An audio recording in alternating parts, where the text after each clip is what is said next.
Hey guys, this is OddOneGaming. This is going to be another Raid Shadow Legends video. So guys, it's official. I have done it 3 out of 3. What I mean by that is I managed to finish the 3rd fusion since I started this free-to-play series. So as we can see, I am at day 78. Woohoo, I got a sacred today from the daily login. So I am at day 78 and I have finished the Dreng fusion. He's not here anymore because I already popped him, guys. That's amazing. Like, I'm really happy about him because, you know, first of all, I've done the Bible fusion, the first, you know, he was the first one. I started him when the free-to-play was day like 9 and then went to like day 22.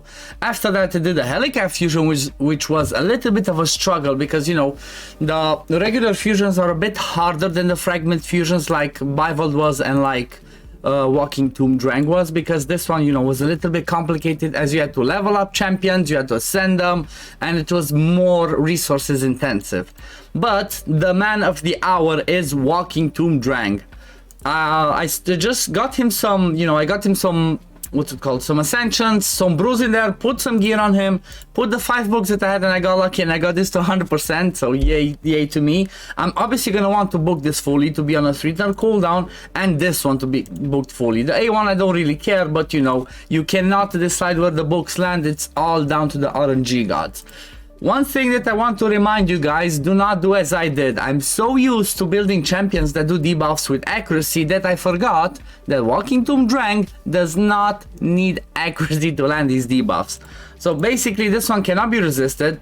The A1 explodes the HP burns without accuracy, therefore you don't need any accuracy on him. So, you know, I had to handle accuracy, even though you can see that I still have some accuracy lingering from the stuff that I chose, but I changed my idea, and one thing that I decided to do on him was to put him in a stun set. The reason for that is he has an AoE on the A2, so, you know, whenever he does this AoE, maybe there's a chance he stuns some of the spiderlings in case I do not have enough CC, which is CC means crowd control for the spiderlings, because Bible does the provoke on the A2 and some shields on the A3. Sometimes these do not control the spiderlings enough, and, you know, it's good to have a little bit of a backup from Dreng. If I had, like, instead of Bible, a miscreated monster, or I think a Cernic, because I think Cernic has the shields for the same cooldown as the duration, that would be a little bit more reliable. However, he's not so bad. He's not so bad, actually. So I just randomly started pushing, and, you know, last time, I don't know if you remember, I was at 16. I finished 17, 18, 19, and now I am at 20. It is a little bit tricky because I'm still missing stuff on my people. Like, you know, one of the key things for every single champion that you build out there, it's like, you know, first of all, for every single team, there's the champions that you need. After that is the gear, and after that are the masteries. Masteries take it to a new level. As you've seen, like, okay, I wasn't lucky with any of the stuns, but he placed all of the HP burns without any worry. He cannot be, you know, he cannot be resisted because of the fact that, you know, that's what the debuff says on his A2, which is insane. It makes it so much easier to build him, you know, with different gear sets or with like other ways, and not worry about the accuracy. That's huge, honestly. That is huge. Okay, this might be a fail because I got a resist on one of the HP burn ticks, but I guess let's still see. He's gonna use his HP burn now, yeah, again, and then the spider will reset, so this might be a little bit tricky. One of the things that I'm still missing for a little bit now on my team is more consistent turn-meter control on the main spider. One of the things that I'm debating, and maybe that could be a good idea, is instead of the second, instead of apothecary, maybe I could get myself a second armiger in here. The reason being, you know, my like I said, my HP burns, my control in there is not quite enough, because I also do not have evil eye masteries on all of my champions, as I mentioned. So okay, this one was a fail, nothing too crazy of a showcase. However, at least I know that I have what to work on. So I only have evil eye on Bible, and that's about it. Having the Evil Eye Mastery, this one, is insane because you basically push back the main spider's turn meter by 20%. If I do that, honestly, if I had this one on Armiger and on Helicath, even those two only, I think it should be 100% reliable, and it should be easy going. Another idea would be, like I said, instead of Apothecary, maybe bring in there a second Armiger, but you know, that's still a lot of testing for me to do, and still a lot to work on. You know, I keep working on this champion, that champion, that champion. There's only so much you can work at one time, because you know, sometimes resources are limited. In my case, I'm fine. I still have enough gems. But one of the things that I really wanted to test is, the reason why I really wanted the champion is to see, can I actually pass the Frost Spider now here?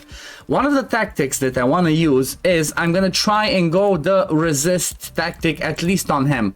So I have him with a resist chest. He has 168 resist. Hopefully that would be enough, but you know what, let's just make it easier. Let's jump onto Hell Hades' website, go to the stages tool, and see exactly how much resistance do I need to resist the spider on stage 70. So normal, stage 70, let's see.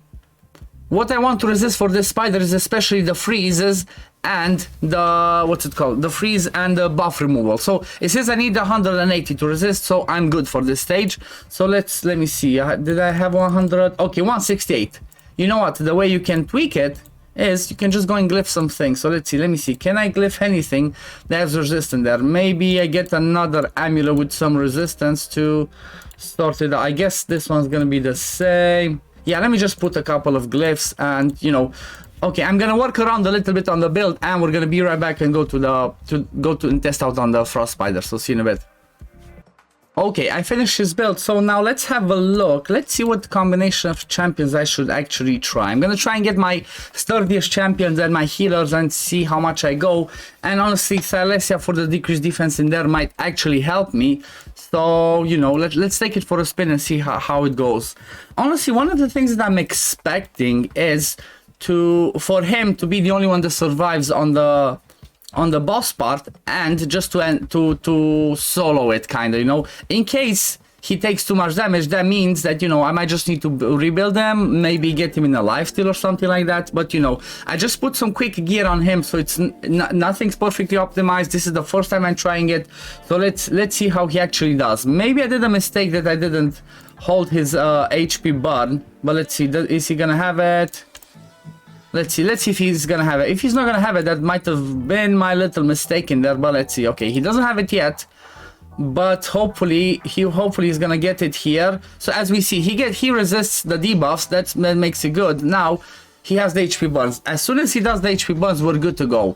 The reason why he's so good, especially for this boss, is, like I said, he cannot be resisted. If we're talking about hard Doom Tower, we need around 550 accuracy to be able to debuff the Frost Spider, put any debuffs on the Frost Spider. So by having him here do the HP burns, it makes it so much easier. You don't have to think like, oh, will I be resisted or not? It's like, nope, straight up it works.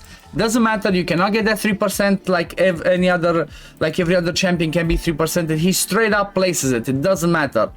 So the only thing, I guess, that the only way that I need to optimize him is I need to make sure that he has the right resistance for me and that he survives.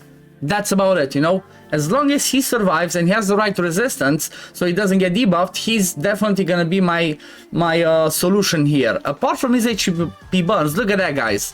Whenever he does his A3, his HP balance, it just basically it fully heals everybody on the team. That's huge.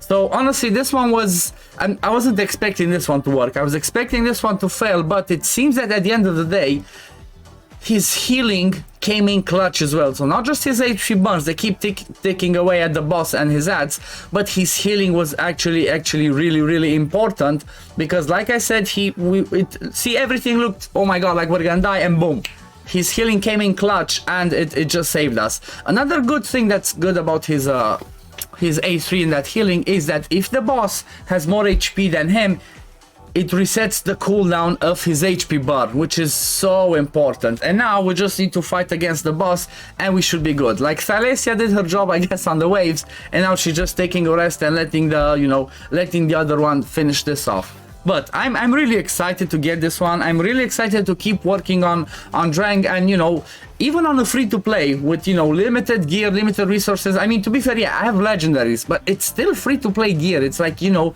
random basic gear that I could get on him. He still does an amazing job. He's definitely an account changer for me, and he's definitely the key for me beating Sorath always. That way I do not need to focus on anybody else, and he will always be my spider champion. Be it level stage 20, be it stage 24, he's always gonna be my spider champion because those HP burns are extremely reliable and they cannot be resisted.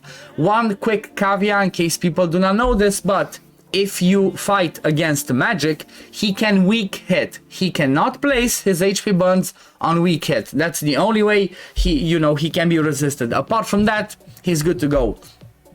One thing that I was really curious was if he can actually place his HP burns through the poison cloud. That's one of the questions. Maybe I have a look after this one to see if it's that rotation with Head of Blight or not, because I haven't checked too many videos on people about him. Oh god, this happens, guys. Remember, if you need to have HP burn, you need to have HP burn on the spider before you kill it, otherwise it's gonna revive. So always keep that in mind. But I'm gonna come back after this one's finished and we're gonna have a look at Hydra to see if there are rotations. So see you in a bit, guys. Okay, and I finished this, guys. There's one tricky thing that I realized, and it made me take this a little bit longer, and that is the fact that it seems that he has a downside to his kit, and that is if he does his A1. So let's look at his kit. So if he does his A1 to explode the HP burn on the spider, and that's the last one that takes, and the spider dies, basically the spider dies without having HP burn on it. So that's something that you need to keep in mind whenever you're using him. You might just have to take it off manual at the end, because honestly at the end of the day, I'm not sure how many people really want to farm the frost spider. But if you want to farm it, you have to keep that in mind.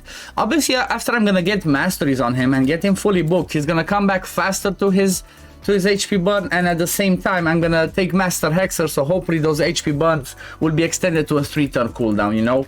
But yeah, that was still pretty, you know, pretty surprising for me. I didn't expect it to beat it on the first try. So that was huge. That was huge. Let's have a look. What Hydra rotation do we have right now? So we have the one with Head of Blight. Okay, let's test it out. I might not be able to survive, but let's test it out. Let's test and see if he can place the HP burn through the poison cloud. Actually, let me take out who should I take out? Let me take out her and let me bring Deliana. I'm not sure it's gonna help, but you know, might as well try it out. Deliana hopefully places her block buffs, you know. So let's have a look. I guess I'm gonna start with boosting, then let's put the block damage on. Let's do the decreased defense. I'm not gonna use the HP burn yet. I wanna see, can I provoke him? Yep, we provoke him. That's perfect. Let's see, block buffs. Okay, block buffs, it didn't place on everyone. It didn't place on DK, so we can still test to see if it goes through the poison cloud, I guess. So let's see. Let's see when he does. Okay, he did his poison cloud. Now we need to come back to that HP burn and test it out. Why did I hit that one? That's a weak hit. Anyway. Okay, we got the provokes. This is gonna take a bit. This is gonna take a bit because we got provoked by the Head of Wrath. So I guess we just need to come back to Dreng's turn and hopefully see if he can provoke through the poison cloud or not. Okay, he survived at least, so that's good. I thought he was gonna die. That would have been goodbye with the showcase. Let's see. Come on, let me heal him. Okay, that's fine. Poison's in there. Okay, he died. Oh, come on. Really? Okay, let's try that again. So, let's go again. And this time, I guess I'm just gonna use A1s. I'm not gonna use block buffs with Eliana. Let's put again the block damage. Decrease defense again. Let's just randomly A1. Let's just do this. I guess A1. And A1. I might just need to, I guess we need to proc him. We need to proc him while we still have the block damage, otherwise we're gonna be killed. Yep, so that's what I should have done maybe from the beginning, proc him to be able to test that. Oh, this is the reality. When I have a team that I'm not used to, I'm obviously gonna make mistakes. And this is what happens right now. I'm doing mistake. Let's see, proc him. We don't have the block damage, so it might be tricky again. Yeah, he ruined us again. Oh, come on. Okay, you know what, guys? I'm gonna pause it. I'm gonna continue running it, and I'm gonna come back and, you know, we're gonna finish the video and tell you if it actually worked or not. So, see you in a bit. Okay, so I tested it, and I'm not sure if it was because it weak hit on the... Because it weak hit on magic, or because it weak hit because of the poison cloud, but it seems it doesn't work. I guess I just need to test out a bit more in order to you know, to make my opinion and definitely tell you guys, yes, that's the truth or not, because my testing so far couldn't help. But, you know, I will need to still work around with him, and I might come up with some other videos later on. But this is it for the video today, guys. I hope you enjoyed it. Like I said, I'm really excited that I actually managed to get Dreng. Like I said, he made my spider, which is really important area of the game, easier, and at the same time he basically made me able to continue to move along up the Doom Tower, and hopefully I'm gonna be able to finish the Doom Tower rotation on normal this time around and get myself the, you know, the Void Shard. I still have a week and 2 days, so hopefully that should be enough. But this is gonna be it for the video. Thank you for watching, guys, and I will see you in the next one. Peace, love, take care, everyone. Bye.